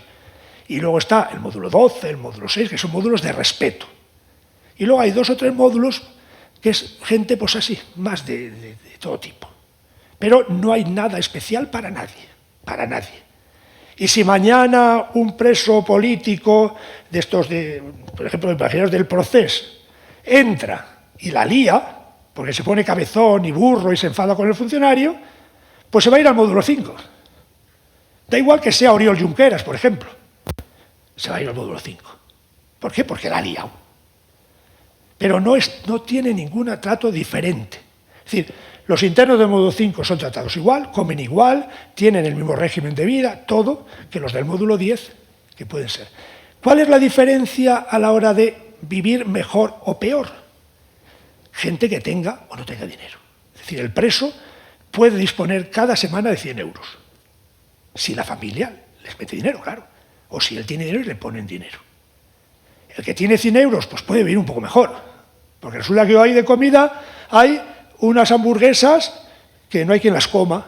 Y hay de primer plato coliflor. Pues resulta que no me gusta la coliflor. Y las hamburguesas no hay quien las coma. Pues entonces el que tiene dinero se va al economato, se compra fiambre, se compra latas, se compra lo que sea. El que no tiene dinero, pues tendrá que comerse las hamburguesas, que no hay quien las coma, y la coliflor que no le gusta. Esa es la diferencia. Pero el trato es para todos. Tenemos que quitarnos de la mente lo que muchas veces se dice por ahí, que se le trata distinto. Que hacen lo que quieren, que le pueden pasar lo que quieren. No. No. Todos igual. Hay un demandadero que le puede comprar, por ejemplo, zapatillas o un chándal. Claro, el que no tiene dinero no puede hacer uso del mandadero, porque no puede comprarse un chándal. El que tiene dinero, pues a lo mejor va mejor vestido. El que no tiene dinero a lo mejor lleva la ropa que yo le he cogido en el comedor y le he llevado. Pero esa es la diferencia. Pero no porque se les trate distinto. La gente tiene la idea que se les trata distinto. No, para nada. Ahora, claro, no es lo mismo vivir en el módulo 10 que vivir en el módulo 5. Luego, depende un poco por la forma de ser de la persona. Un preso de estos VIP que llaman, pues siempre son más educados, tienen otra forma de ser, y claro, luego ya depende del trato personal con el funcionario. El funcionario le puede tratar un poquito mejor, pero a nivel personal, sin salirse del reglamento ni del régimen normal. pues le puede hablar mucho más con él, puede, yo qué sé, pues que quiero ir a ver a mi compañero que está en el módulo 6, pues le deja ir algún rato al módulo 6. En cambio, uno del 5, pues a lo mejor no puede ir al módulo 10 a ver a uno, aunque tenga allí su mejor amigo. Pero vamos, no hay ningún trato especial y te puede tocar con cualquiera, como quiera. Es un módulo de respeto, es un módulo que se han creado ahora, lo crearon los socialistas hace unos años. Es un módulo donde se vive igual, pero hay un trato entre ellos diferente. Es decir, allí no puede ir cualquiera. Yo, como director de la prisión, no puedo cogerla a él ya que es una drogadicta y a él ya que es una persona que está por estafar y llevarlas al módulo 12. A ninguna de las dos. A lo mejor ella que está por estafar y es maravillosa, pues no va a ir al módulo 12 nunca porque no quiere, pero ella quiere. Y quiere entrar en el ritmo del módulo de respeto. Y lo pide y va a ir. Tiene que acatar unas normas más severas, tiene que dedicarse a limpiar, tiene que tener grupos continuamente, tiene que confrontarse. Es que él ya ayer hizo no sé qué. Y lo tiene que decir. Eso en otro módulo sería chivateo. Y el que es chivato está perdido. En cambio, en esos módulos es un módulo donde se vive igual, porque el régimen es igual, los horarios son igual, la comida es igual, todo es igual, pero es gente que ya quiere estar ahí. Es decir, de alguna forma que quiere, vamos a poner la palabra, reinsentarse realmente. Entonces dice, bueno, en lugar de estar tirado en el patio, voy a estar en el módulo 11 o 12, en este caso el 12, haciendo actividades. Y teniendo reuniones, y escuchando a los compañeros que van a decir cosas, etc. Es un módulo que donde hay más actividades seguramente. Bueno, yo creo, tiene que ser, mira, acabamos de pasar las 9, que normalmente es nuestro horario es que se ha hecho corto, estáis aquí con ganas, ¿no? Es decir, ganas de escuchar, no ganas de ir a Soto. No, allí nunca, no vayáis nunca. Ahí la gente no va con ganas. No hay que ir. Pero bueno, quizás, mira, la última breve, ¿vale? Sí, muy breve. Yo quería sacarte un poco de ese almacén que hemos construido la sociedad para meter a aquellas personas que nos resultan incómodas, que nos han resultado tal, como hay otros varios, no solamente es la cárcel, pero vamos, ciertamente ha sido algo que hemos ideado y que lleva montones de años, mucho tiempo, como una solución que yo creo que la sociedad todavía no hemos tenido la imaginación suficiente o la valentía para buscar otras formas de tratamiento de estas personas que necesitan un cuidado especial o un tratamiento especial. Te pregunto, eran dos cosas que a lo mejor ya rebasa el tiempo, pero bueno, como no son desde dentro, es simplemente cómo lo piensas tú. ¿Cuál es la actitud, la reacción que percibís de la sociedad con referencia a las cárceles? ¿Cuál es la actitud? ¿Es algo? Bueno, una cosa. Y otra pregunta iba en la línea si realmente desde las instituciones o desde la propia sociedad estamos haciendo alguna experiencia para poder superar esta situación de cárcel. Es decir, para superar no solamente como reinserción, que ya has hablado, sino para superar esta única solución que parece que tenemos para estas cosas. Yo creo que no se está haciendo prácticamente nada, porque a la sociedad no le interesa. La sociedad al preso lo rechaza. La sociedad las cárceles no las quiere, como os he dicho antes. Entonces, mientras no nos concienciemos, la sociedad como tal, de que son personas y cualquiera puede estar en la prisión, no hacemos nada. Y luego tenemos que ser capaz de acoger un poco a estas personas. Yo conozco casos de gente que sale de permiso y tiene cerradas todas las puertas, porque se han enterado que está en la cárcel.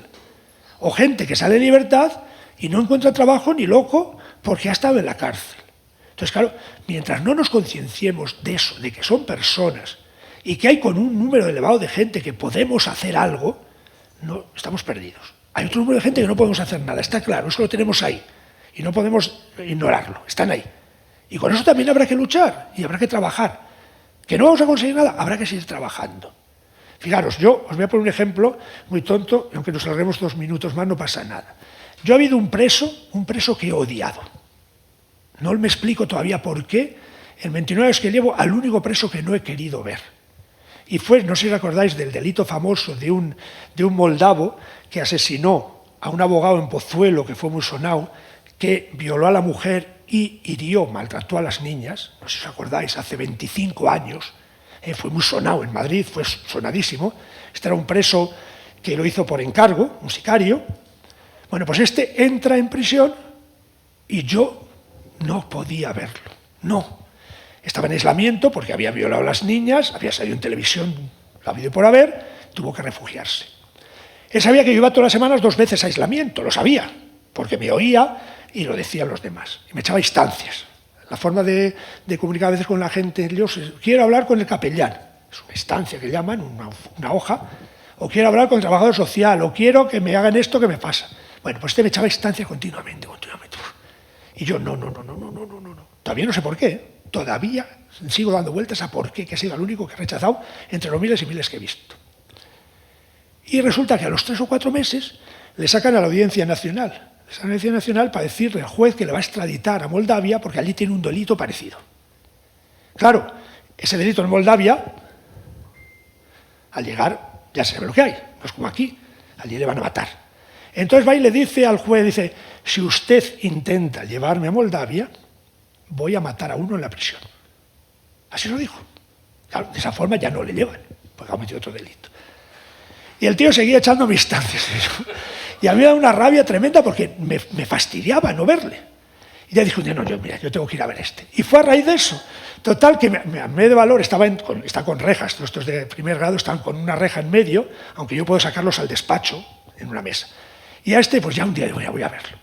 Entro, me van abriendo las puertas, está con la reja allí, en una pequeña aula, y entro así, de lejos, y digo, Pietro, que se llama Pietro, no seré yo el elegido.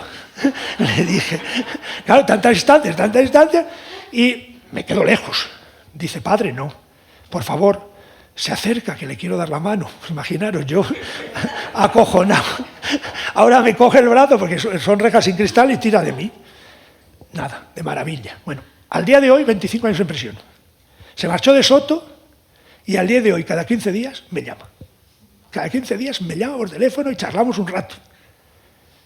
Entonces, si tú lo haces y si nos convenciéramos de que sí, eso lo ha hecho y está fatal y hay que odiarlo y hay que rechazarlo. Yo soy partidario, fijaros lo que hablo de ellos, soy partidario de penas íntegras. A mí no me vale 1000 años de cárcel y a los 20 a la calle, no le eches 1000, échale 20. O no le eches 4 años de cárcel y a los 3 a la calle, échale 3. Entonces, otra cosa sería. Entonces, penas íntegras, porque si tú lo has hecho, tienes que pagarlo. Y tendremos que tratarte, ayudarte, estar contigo. Pero tenemos que convencernos de que no son la basura ni son la escoria de la sociedad. No, sigue ahí. Está en Puerto de Santa María y lleva 25 años. Yo no me acordaba lo que llevaba, es que el otro día, cuando me llamó esta quincena, pues me dijo que llevaba 25 años ya. Y todavía no ha salido nada, le quedan todavía 3 años, por le echaron, me parece que fueron 28, y nada más. Bueno, voy a terminar como termino siempre. Perdonadme que termine así, porque termino siempre así. Termino diciendo algo a todos, a la sociedad, a los gobernantes y políticos, a la Iglesia y a los cristianos en general. El privado de libertad es persona y como tal debe ser tratado. No lo consideremos el desecho, lo malo, ya que de esta forma difícilmente lograremos darle una oportunidad. Veámoslo como lo que realmente es, una persona que necesita cariño, comprensión, acogida y ayuda, para poder ir poco a poco saliendo de la situación en la que se encuentra y comenzar a ser uno más en la sociedad en la que nos ha tocado vivir. Todos necesitamos una mano amiga para caminar, todos. También ellos necesitan muchas manos amigas que le ayuden a caminar con la cabeza alta, conscientes de que es posible ser como tú y como yo.